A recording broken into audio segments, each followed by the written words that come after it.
അപ്പോൾ നമ്മുടെ കടയുടെ ഫ്രണ്ടിലേക്ക് പോകണമെങ്കിൽ ഈ ഒരു നേരമൊക്കെ ആവണം കേട്ടോ. അപ്പം ഞങ്ങൾ മാത്രമല്ല പൂച്ചക്കുട്ടികളും ഒക്കെ ഇറങ്ങി കളിക്കുന്നുണ്ടാവും. അതേപോലെ തന്നെ വാപ്പച്ചിയാണെങ്കിൽ വെച്ചാൽ ചായ വെയിലറും കാര്യങ്ങളൊക്കെ വൃത്തിയാക്കിക്കൊണ്ടിരിക്കുകയാണ്. അപ്പോൾ ഉമ്മ പറഞ്ഞ് ദോശ വേണമെങ്കിൽ ഇട്ട് കഴിച്ചോ, കലീന് അത്യാവശ്യം ചൂടൊക്കെ ഉണ്ടെന്ന്. നല്ല ചൂടുണ്ടാകുമ്പോൾ നമുക്ക് ദോശ ഇട്ടാൽ കിട്ടില്ല കേട്ടോ, അതിന് അതിൻ്റെതായ പരുവം വേണം. നമ്മുടെ പൊറോട്ട മാസ്റ്റർ ചോട്ടുവാണെങ്കിൽ അടിപൊളിയായിട്ട് ദോശ റോസ്റ്റൊക്കെ ഇടും. ഞാൻ ആ സമയത്ത് കലയിലേക്ക് ദോശ ഒഴിക്കാൻ പോയി കഴിഞ്ഞാൽ ദോശ അങ്ങോട്ട് എടുക്കാൻ കിട്ടുക പോലില്ല കേട്ടോ. അപ്പോൾ ചിക്കുക്ക് കുഞ്ഞാവുഞ്ഞ അപ്പം വേണം പറഞ്ഞാൽ അതും ഉണ്ടാക്കി കൊടുത്ത് എനിക്ക് 2 ദോശ ഒഴിച്ചു, വാപ്പാക്ക് ഓയിലില്ലാത്തൊരു ദോശ ഒഴിച്ചു കൊടുത്തു കേട്ടോ. അങ്ങനെ ഇതാണ്ടില്ലേ, ഈ ഒരു തിരക്ക് കഴിഞ്ഞാൽ മാത്രമേ നമുക്ക് ഇതിൻ്റെ അടുത്തേക്ക് വരാൻ പറ്റുള്ളൂ. അല്ലെങ്കിൽ കസ്റ്റമേഴ്സ് ചോട്ടുവിനെയും പൊതിഞ്ഞിട്ട് ഇതിൻ്റെ ചുറ്റും നിൽക്കലായിരിക്കും പരിപാടി.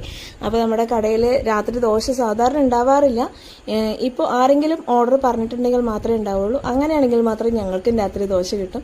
അപ്പോൾ എല്ലാം കഴിഞ്ഞ് ഞങ്ങളിതാ ദോശയും ചട്നിയും സാമ്പാറും എല്ലാം കൂട്ടി രാത്രി ഫുഡും അടിച്ചു. ഞങ്ങളിതാ കടയിലെ ഫ്രണ്ടിലിരിക്കുക.